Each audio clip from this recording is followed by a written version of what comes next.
Donc, c'est une journée sur la réhabilitation psychosociale à laquelle je vous remercie d'assister. Je vous remercie en même temps, elle est obligatoire, donc je vous remercie quand même d'être là, qui est importante pour nous parce que c'est en faveur des bonnes pratiques. Ça vient compléter tous les séminaires qu'on fait dans les différentes villes et autres enseignements sur la réhabilitation et les pratiques orientées vers le rétablissement. Mais là, c'est vraiment la journée régionale qui est destinée à mettre un petit peu à plat, de manière homogène, les principaux contenus concernant ce type d'approche.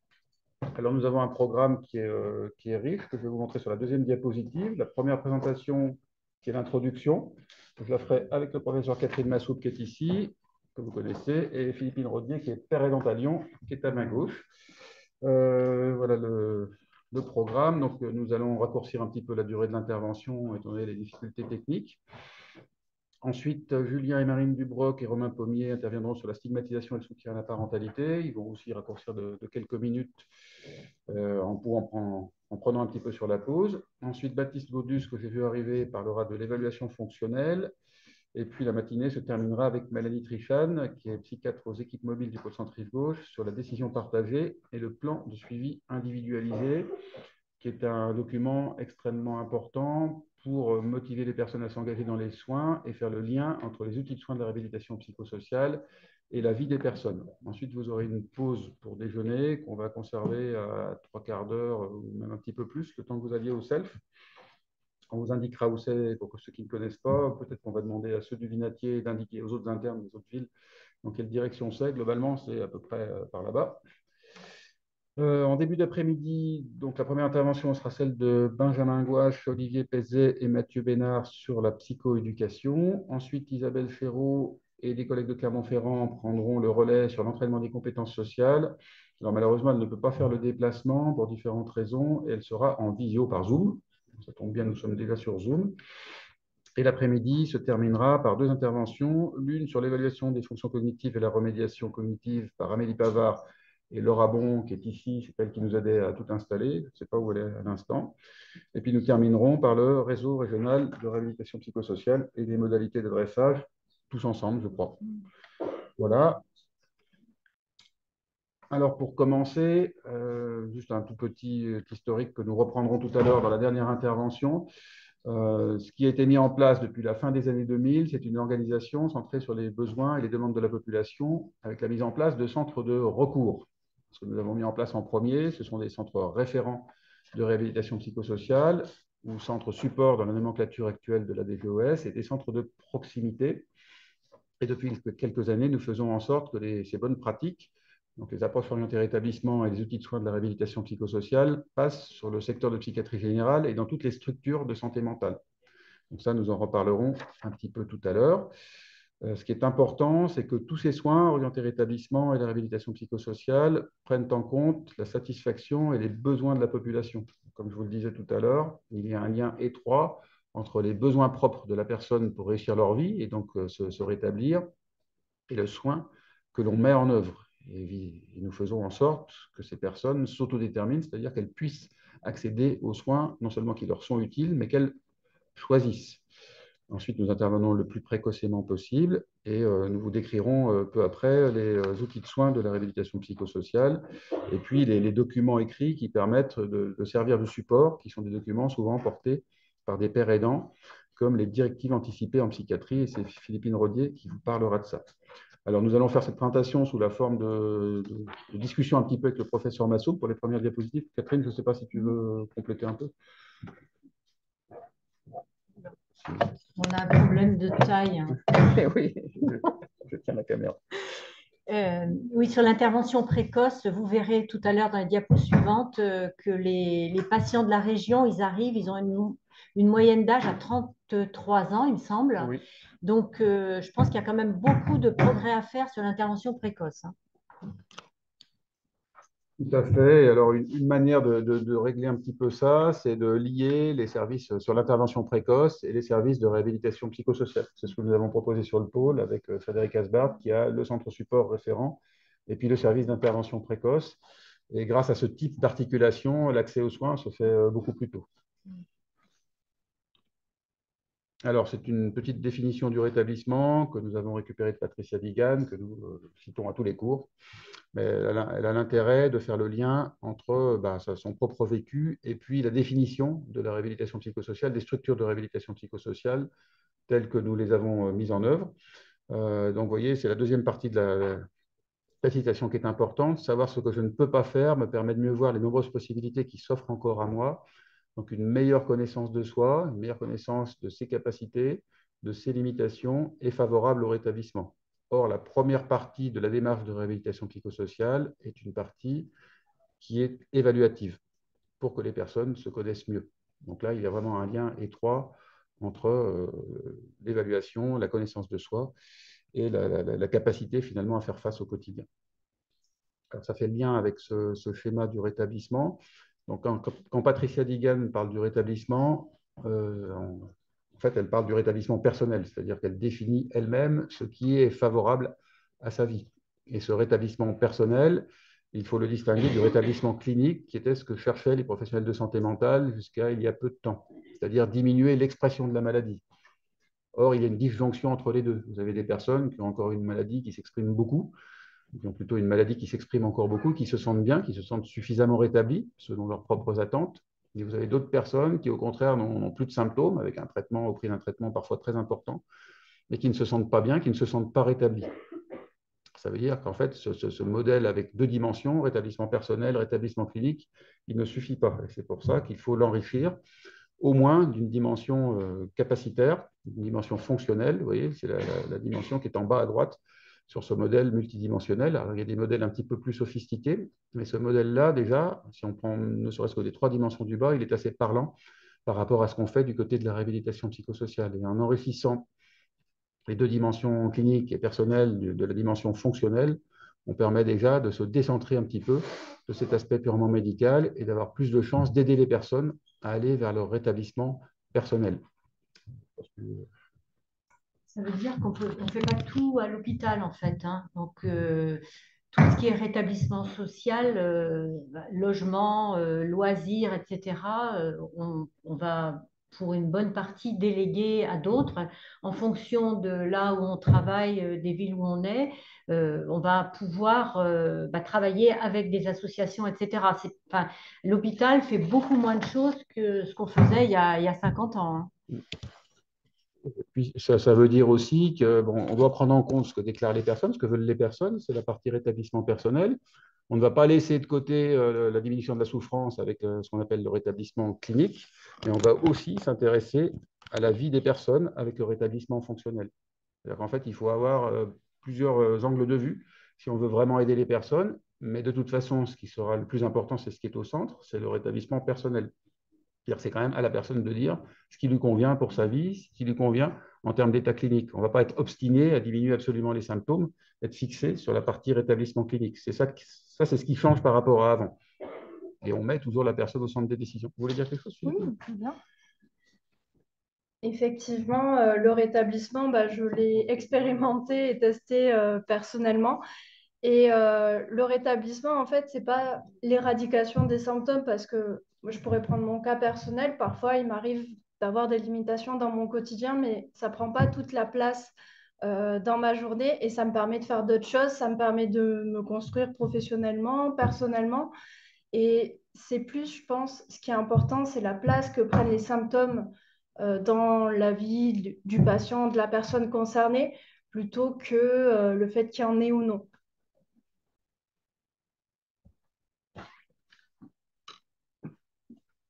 Alors, quels sont les facteurs entravant le rétablissement? Ça, c'est une liste non exhaustive. Vous voyez qu'on a quand même laissé les symptômes. C'est jamais favorable au rétablissement de souffrir. C'est jamais favorable au rétablissement d'être complètement envahi par des hallucinations qui parlent toute la journée, ou d'être aboulique, apathique, ou d'avoir une anxiété qui est entravante. C'est jamais favorable au rétablissement d'avoir des addictions qui piègent la personne. Les pathologies somatiques ne sont pas favorables non plus au rétablissement. Mais ce qui est plus spécifique de la réhabilitation psychosociale, ce qui était un petit peu plus laissé de côté et qu'on met en avant maintenant avec ce type d'approche, c'est le manque de motivation, la mauvaise estime de soi, les troubles cognitifs, que ce soit les troubles neurocognitifs, les troubles de la cognition sociale, on y reviendra dans la dernière présentation de la journée, enfin une des dernières présentations de la journée, et les troubles métacognitifs. Et puis c'est aussi tout ce qui concerne l'appropriation finalement de sa maladie, de ses possibilités aussi, Donc, tout ce qui concerne finalement l'autostigmatisation. Parce que l'autostigmatisation, c'est justement ne pas avoir conscience de ses capacités et se définir par sa propre maladie et de ce fait, ne pas pouvoir aller de l'avant. On peut donner un exemple sur la mauvaise estime de soi, donc, sur les troubles du comportement alimentaire. Quasi à chaque fois, je dis les patientes, parce que c'est quand même une majorité de patientes, vous trouvez une mauvaise estime de soi. Donc, il y a 30 ans, on travaillait beaucoup sur les contrats de poids, l'isolement, etc. On travaille encore là-dessus, moins sur l'isolement, mais on travaille aussi beaucoup sur la mauvaise estime de soi. Donc, tout ça, c'est une évolution, en fait, qui s'est faite en quelques décennies. Hein. Une évolution quand même considérable où finalement on prend en compte ce que disent les personnes beaucoup plus nettement, alors qu'avant on était un peu dans nos certitudes, dans le cadre d'une attitude qu'on peut appeler paternaliste. C'est-à-dire c'est le médecin qui savait, puis il y avait le patient qui lui était confié, et puis bon, voilà, on a vu ce que ça donnait. En tout cas, ce n'était pas au bénéfice des personnes qui étaient accompagnées de cette façon-là.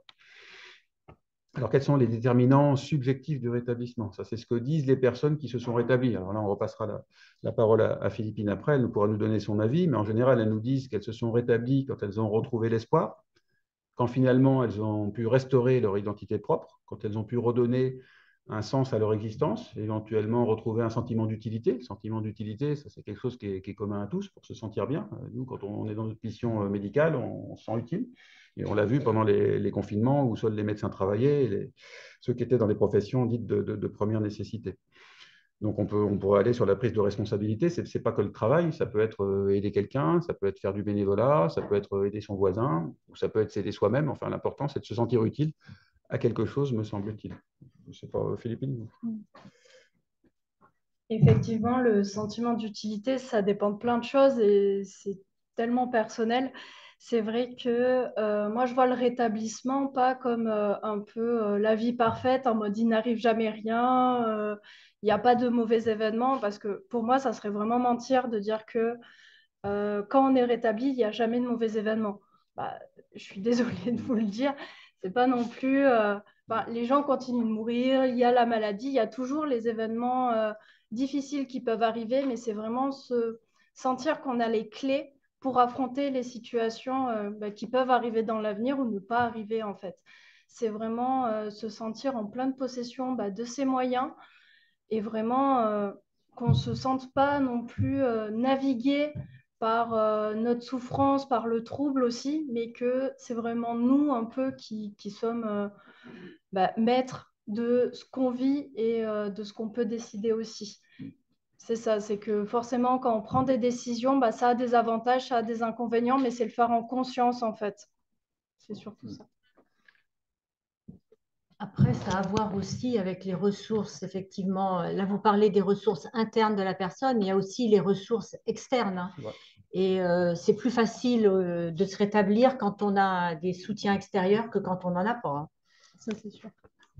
C'est certain, et c'est vrai qu'on n'en parle peut-être pas assez durant cette journée, mais aider les aidants, pour que les aidants puissent aider les personnes à se rétablir, les personnes concernées à se rétablir, c'est aussi un des axes très importants de la réhabilitation psychosociale. Et ce sera peut-être abordé quand même dans la partie psychoéducation. Alors, les principes de l'approche orientée vers le rétablissement, ça recoupe un petit peu ce qu'on vient de dire, ça en découle de manière évidente. Ils ont été définis il y a assez longtemps. Vous voyez, il y a une vieille référence qui date d'il y a 25 ans. Mais néanmoins, ils ne sont pas encore appliqués de manière suffisamment large pour qu'on puisse les laisser de côté. Donc, on voulait redit. Donc, toute personne a un potentiel qui doit être développé, toute personne a des compétences, toute personne a le droit de décider pour elle-même. On met l'accent sur les forces plutôt que sur les limitations. Ça veut dire qu'on va pratiquer le renforcement positif et qu'on va un petit peu s'orienter sur la partie saine plutôt que sur la partie malade, parce que c'est quelque chose qui est plus utile pour permettre aux personnes d'avancer. Sinon, on les enfonce finalement dans quelque chose dont elles ne peuvent pas sortir, un peu comme des sables mouvants. L'environnement aussi normal que possible, c'est-à-dire qu'effectivement, avoir l'idée que des personnes vont revenir dans un endroit où elles ont été contraintes, comme un hôpital psychiatrique, c'est toujours extrêmement difficile. Donc, on préfère construire les services qui suivent les personnes dans la durée en ville que sur des établissements qui enferment encore. On s'appuie sur des intervenants formés et engagés, avec une relation très horizontale. On intervient le plus tôt possible. Le professeur Massou qui a fait allusion tout à l'heure, c'est important parce que plus la personne a un état qui se dégrade, plus ça va être difficile de remonter. Donc il faut bien mieux, évidemment, anticiper et prévenir quand on le peut. Et puis, bien sûr, on ne travaille pas tout seul. Il ne s'agit pas de penser qu'on on va suffire à tous les besoins des personnes.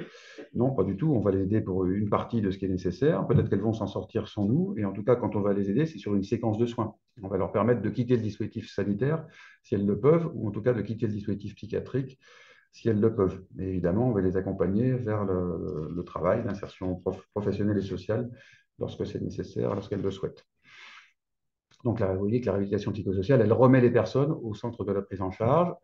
Elle est destinée, en fait, on va le voir après, à renforcer leur pouvoir de décision et d'action. Tous les outils de soins de la réhabilitation psychosociale font ça, que ce soit sur les compétences cognitives, que ce soit sur la connaissance du traitement, la connaissance de soi, la connaissance de la maladie, la connaissance du rétablissement, ou que ce soit sur les capacités à communiquer ou à travailler. Donc, on va vous citer peut-être les outils de soins directement. Alors ça, c'est les outils de soins, vous voyez, ils sont cités en haut à droite dans le cadre du parcours de réhabilitation. C'est un schéma qui est un petit peu touffu, mais néanmoins, vous voyez quelles sont les différentes étapes.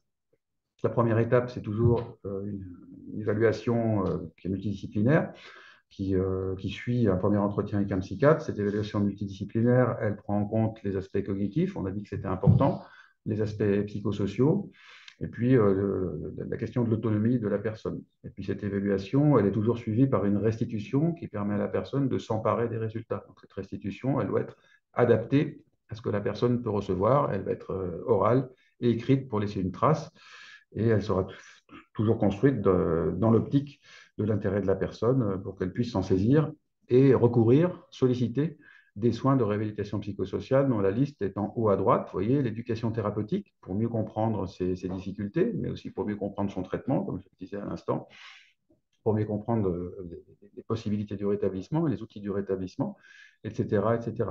Ça va être aussi renforcer les compétences sociales pour que les interactions puissent se faire de manière plus fluide et plus fructueuse.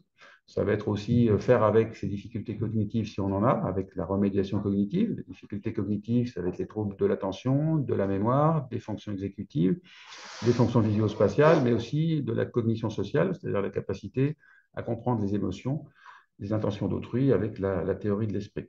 Et puis, ça va être aussi le bien-être physique avec tout ce qui est psychocorporel, et puis bien entendu les accompagnements psychothérapiques.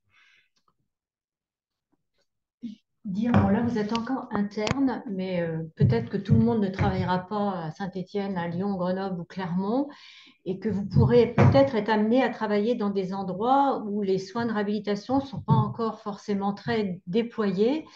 Et donc tout ce que vient de dire là le professeur Franck, en fait, eh bien, c'est à mettre en place le plus possible là où vous travaillerez. Donc, je pense que ça part beaucoup de la volonté aussi des praticiens et puis des paramédicaux, hein. Donc, c'est aussi pour ça que c'est important de savoir enfin, ce que comprend la réhabilitation, hein. C'est ce que dit le professeur Massoud, ça c'est très important, hein. C'est-à-dire que vous portez les valeurs et les outils. Il ne faut pas attendre que ce soit en place. Et de toute façon, par nature, il ne faut pas que vous vous contentiez de poursuivre ce qui est déjà en place. Parce que si ce sont des mauvais principes, ben, vous allez vous retrouver dans quelque chose qui ne sera pas fructueux pour la population. Donc à vous aussi de favoriser le changement s'il n'est pas encore à l'œuvre. Donc ça, c'est très important parce que tous les territoires ne sont pas dotés de la même manière. Tu as complètement raison, hein. Ça, on le constate tous les jours. Et puis, ce qui est important dans cette diapositive, c'est que les soins de réhabilitation psychosociale ne se suffisent pas eux-mêmes. Vous voyez, il faut renforcer ça par une action souvent médico-sociale, sociale ou familiale avec les interventions des aidants. Donc ça, c'est ce qu'on a mis en dessous, sous la forme de réhabilitation sociale, réhabilitation professionnelle, et puis du soutien des familles. Le soutien des familles, c'est la bonne information et la psychoéducation adéquate. Et ça, c'est en train de se diffuser, mais c'est loin d'être généralisé. Donc il faut aussi la favoriser en s'appuyant souvent sur les associations de proches ou d'usagers, associations de proches avec l'UNAFAM en particulier, qui est un partenaire très important avec lequel on travaille étroitement. Alors, nous portons tous ensemble une cohorte de réhabilitation psychosociale. Qu'est-ce que ça veut dire? C'est une cohorte qui concerne les usagers des centres de réhabilitation psychosociale de France. On a commencé par les 3 centres de la région Rhône-Alpes dans les années, c'était en 2016 au départ. C'est le 4 janvier 2016, je crois. Non, 16. 16. En fait, 15, on a fait la mise en place. On a commencé à recueillir les informations en 2016. Oui, la base de données. Et donc, l'idée, c'est de mieux connaître, de mieux caractériser la population et de pouvoir mieux voir l'impact de la réhabilitation psychosociale sur toute la population. On a commencé avec 3 centres, donc Lyon, Grenoble, Saint-Étienne, c'était au tout début. Après, on a rajouté Clermont-Ferrand, c'est devenu la région Auvergne-Rhône-Alpes, puis les centres de Nouvelle-Aquitaine, puis les centres de toute la France. Pratiquement tous les centres référents au support et une partie des centres de proximité. Actuellement, je crois qu'il y a une trentaine de centres qui participent et nous avons des données concernant plus de 6000 personnes. Alors là, c'est l'extraction de juillet ou août 2018 dont il est question, avec un article qui fait état des résultats qui a été publié en avril 2019. À l'époque, il y avait 1400 personnes. Et on voit que les usagers des centres de rééducation psychosociale étaient pour 2 tiers des hommes, environ 1 tiers des femmes, que ces usagers avaient 33 ans, qu'ils avaient en moyenne 11 ans et demi de maladie et 5 mois d'hospitalisation et beaucoup de médicaments. Vous voyez, 28% avaient 3 médicaments ou plus. Donc, qu'est-ce que ça veut dire? Ça veut dire qu'ils arrivaient trop tard à la réhabilitation psychosociale et que les recommandations concernant les prescriptions médicamenteuses n'étaient pas respectées. Et puis qu'ils avaient été hospitalisés bien trop longtemps. Enfin, moi, c'est ce que j'en tire très succinctement. Chacun pourra dire ses commentaires. Alors, le professeur Massoud qui va me contredire, à Saint-Étienne, il y a peu de lits d'hospitalisation. Donc, en général, c'est moins long que ça. Mais il y a d'autres endroits où il y a beaucoup de lits d'hospitalisation et l'offre créant la demande, les personnes se retrouvent finalement institutionnalisées avec une perte de chance parce qu'elles sont hypostimulées. Elles s'installent à l'hôpital. Donc ça, c'est quelque chose contre lequel nous luttons. Mais malgré tout le travail que nous faisons, il y a encore des durées d'hospitalisation extrêmement conséquentes. Et ça n'explique pas non plus le retard. 11 ans et demi pour revenir à la réhabilitation psychosociale, c'est beaucoup trop long. C'est-à-dire si on n'a pas aidé les personnes finalement à mettre en valeur leurs capacités, à les utiliser pendant 11 ans et demi, on leur a fait perdre des chances. Donc ça a été aussi un argument, cette première étude publiée en avril 2019, pour lier les services concernant les premiers épisodes psychotiques avec la réhabilitation psychosociale. Donc vous voyez, sinon c'était plutôt des personnes qui étaient célibataires ou qui vivaient seules, 71%, qui avaient un niveau de lycée, bac ou équivalent 41%, ou universitaire pour 30%, et environ 4 personnes sur 10 touchaient l'AAH, 20% étaient sans revenus et les autres avaient des revenus de nature différente.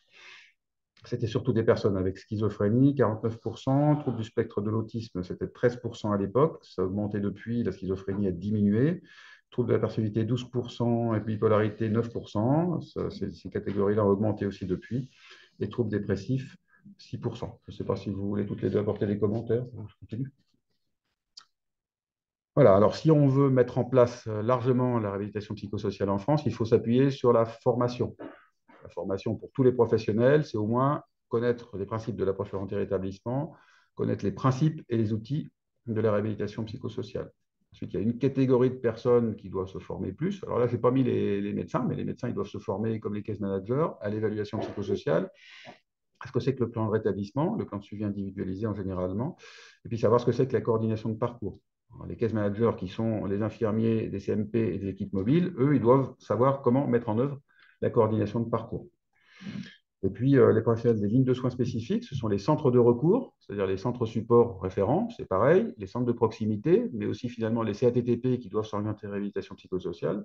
Dans ces structures-là, les professionnels doivent disposer de diplômes d'université portant sur l'entraînement des compétences sociales, ça c'est dans le cadre des DUTCC, sur la psychoéducation ou sur la remédiation cognitive, ou disposer de toute autre formation qualifiante pour pouvoir finalement mettre en œuvre les missions dont on vient de parler juste à l'instant.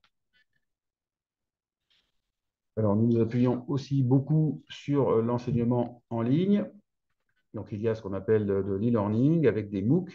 Donc, vous en avez sur le site du Centre ressources de réhabilitation psychosociale. Vous pouvez regarder. Là, vous voyez, c'est une formation avec de nombreuses vidéos, 8 modules, mis en œuvre par des pères aidants, comme Camille Niard que vous voyez là, des psychiatres comme Patrick Le Cardinal en bas à gauche, Marie-Cécile Bralet en haut à droite. Donc, cette formation-là, par exemple, elle dure 8 heures dans sa version complète, professionnel de santé mentale, médecin, et puis 5h30 en durée de film, c'est plus long si on veut s'approprier le contenu, dans sa version personne concernée, qui est une version professionnelle, non médecin, entre les deux. C'est simplement que les présentations sont appropriées aux catégories professionnelles. Enfin, en général, ceux qui ne sont pas médecins ne sont pas tellement intéressés par la prescription de la clozapine. Voilà. Ben, en tout cas, c'est accessible à tout le monde. Les gens peuvent faire le parcours qu'ils souhaitent et c'est validé par des QCM. Et puis là, on va passer la parole à Philippine sur l'entraide informelle et la pérédance professionnelle.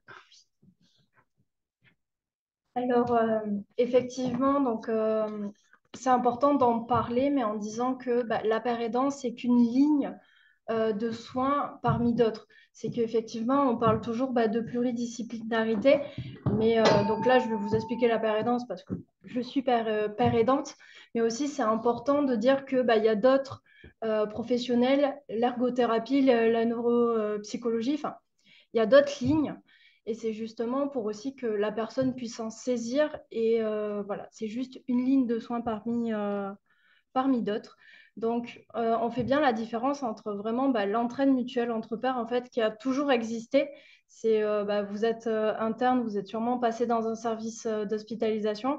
C'est que les patients dans un service, ils s'entraident. Ah oui, ça arrive toujours. Et même vous, entre internes, en fait, vous le faites. Ah oui, la fiche de neuropharmaco, de psychopharmaco, bah oui, je l'ai faite. Voilà, ça se fait tout le temps. En fait, c'est que la pérédance professionnelle, c'est vraiment acquérir les outils du rétablissement, acquérir la posture professionnelle pour qu'en fait, mon expérience de la maladie soit une piste pour le rétablissement de la personne que j'accompagne.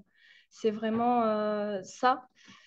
C'est que la pérédance, ça ne s'improvise pas. Je ne me suis pas levée un matin en mode oui, aujourd'hui je suis pérédante. J'ai commencé en faisant de l'entraide mutuelle par les associations. Je me suis engagée dans les associations pour avoir un peu ce sentiment d'utilité vraiment parce que j'avais l'impression que mon parcours pouvait apporter. Mais ensuite, en 2019, donc j'ai pu suivre le DU de pérédance en santé mentale, donc porté par le centre ressources. Et donc, j'ai réfléchi aussi sur vraiment ma posture professionnelle pour arriver, depuis juillet 2022, vraiment en tant que père aidante, avec mon vécu unique, mais aussi avec les outils pour pouvoir le transmettre et pour que les personnes que j'accompagne puissent en saisir. C'est vraiment ça, c'est de dire que je ne suis qu'une professionnelle parmi d'autres pour pouvoir faire avancer les choses vers le rétablissement. Donc, vraiment, là, on parle des bénéfices que les personnes accompagnées, donc utilisateurs, usagers, pour moi, c'est du pareil au même, donc ont pu rapporter. C'est vraiment un peu le ciment, c'est vraiment l'espoir. C'est vraiment se dire que quand on rencontre un père aidant qui est une personne qui a vécu la maladie, qui a pu créer, trouver les outils pour expérimenter elle-même le rétablissement, quand en tant qu'usager d'un service de soins, on rencontre un père aidant, on se dit le rétablissement est possible puisque moi, par exemple, j'ai pu le faire. Donc, c'est vraiment aussi apporter des outils un peu pratiques sur comment favoriser le pouvoir d'agir, comment retrouver du soutien social. Et je me suis rendu compte que rien qu'avec ma posture de père aidante, rien qu'en disant juste le fait, ok, moi aussi j'ai vécu l'hospitalisation, c'était vraiment complémentaire à ce qui se faisait par les médecins, par les infirmiers et par les autres professionnels. C'était une autre posture et ça permettait de débloquer certaines situations. Voilà, c'est vrai, je ne saurais pas totalement l'expliquer avec des mots, vraiment accompagner des personnes, ça permettait aux personnes de pouvoir parler, par exemple, à l'assistante sociale que il avait besoin d'un téléphone portable, ce qui m'est arrivé, alors que pourtant, les infirmiers, l'assistante sociale essayaient et qu'ils n'avaient jamais réussi. Mais juste le fait d'être là, de dire, en fait, je comprends ce que tu vis parce que moi aussi, j'ai vécu ça et j'ai pu trouver des stratégies pour aller mieux. Et bien, ça a permis de faire des petits pas vers l'avant. Et donc, c'est vraiment se dire que moi, je suis père aidant, donc j'ai un vécu d'une maladie psychique, mais aujourd'hui, j'ai quand même réussi, à finir mes études de pharmacie. J'écris actuellement ma thèse, j'ai un travail, j'ai une vie qui m'épanouit, quelle qu'elle soit. Et bien forcément, enfin pas forcément, mais ça permet aux personnes qui me croisent ou que j'ai pu accompagner de se dire c'est possible. Alors moi ce que j'essaye de dire c'est que j'ai ma vie et en fait mon rétablissement est unique. C'est juste d'ouvrir les horizons vers le rétablissement, de dire que c'est possible, mais que toi aussi, en tant qu'usager du service, tu peux trouver ton propre établissement et tes propres raisons de te rétablir. C'est qu'on est tous différents et on a tous des stratégies différentes, qui qu'on soit, pour outrepasser un peu les problèmes qu'on peut rencontrer. Et effectivement, la maladie, je la vois vraiment comme une épreuve parmi d'autres. Et certes, très handicapante et qui peut vraiment détruire des vies sociales, des vies professionnelles. Mais aussi, ce que je dis un peu, c'est que j'ai eu un parcours en psychiatrie assez jeune, mais au final, je ne regrette pas ni ce que j'ai vécu, ni ce que j'ai fait, ni mon parcours, parce que ça permet de me connaître. C'est un peu, moi j'aime bien dire ça aux personnes que j'accompagnais, c'était un peu mon super pouvoir. Genre, je connais un peu quand ça va pas, mes symptômes, et qu'est-ce que je peux faire pour aller mieux. Et je me rends compte que ça, c'est ma force. Et j'ai envie de la transmettre, déjà ici à vous, mais aussi aux personnes concernées par les troubles psychiques. Donc, vraiment, on parle là effectivement de subjectif, de l'espoir, etc. Mais on va dire sur des termes vraiment pratiques, quand on se sent mieux dans sa vie, quand on a mis vraiment des stratégies en place pour aller mieux, pour réduire les symptômes, ça vient à la réduction d'un taux d'hospitalisation et donc des économies en termes de santé publique, si vous voulez. Donc, c'est vraiment là les études qui existent pour dire que ça marche et que quand on intègre un père aidant, quand on sensibilise tous les professionnels à la père aidance, ça peut être un soin de plus pour aider les personnes.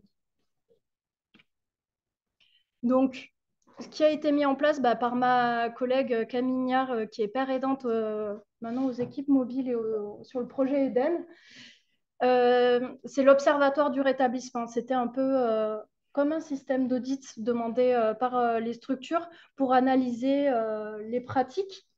Et donc, il y avait des questionnaires donc, sur toutes les personnes, tous les acteurs. Il y avait les personnes concernées, donc les personnes hospitalisées.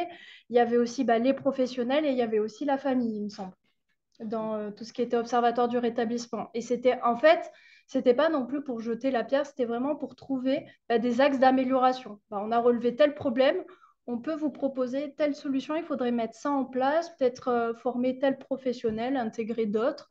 Voilà, c'est vraiment de se dire de pouvoir analyser et de proposer des solutions aussi.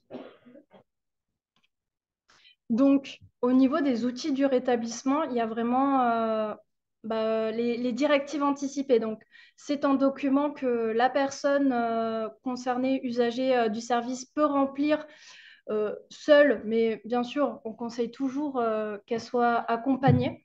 Alors, ce qui a été un peu démontré là dans l'étude multicentrique qui est parue dans le JAMA, c'est que c'est mieux si les directives anticipées sont accompagnées par un père aidant. Mais si vraiment vous, en tant que psychiatre, vous voulez accompagner une directive anticipée, il n'y a pas de... Enfin, pour moi, en tant que père aidante, il n'y a pas de problème.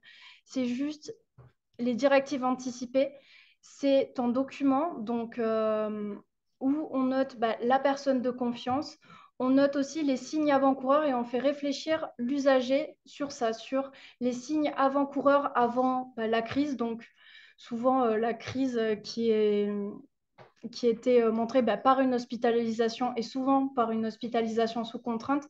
Et vraiment, les DAP, c'était un document pour réfléchir sur qu'est-ce que la personne concernée peut mettre en place, qu'est-ce que l'entourage de la personne concernée peut mettre en place pour aider à justement éviter une hospitalisation sous contrainte.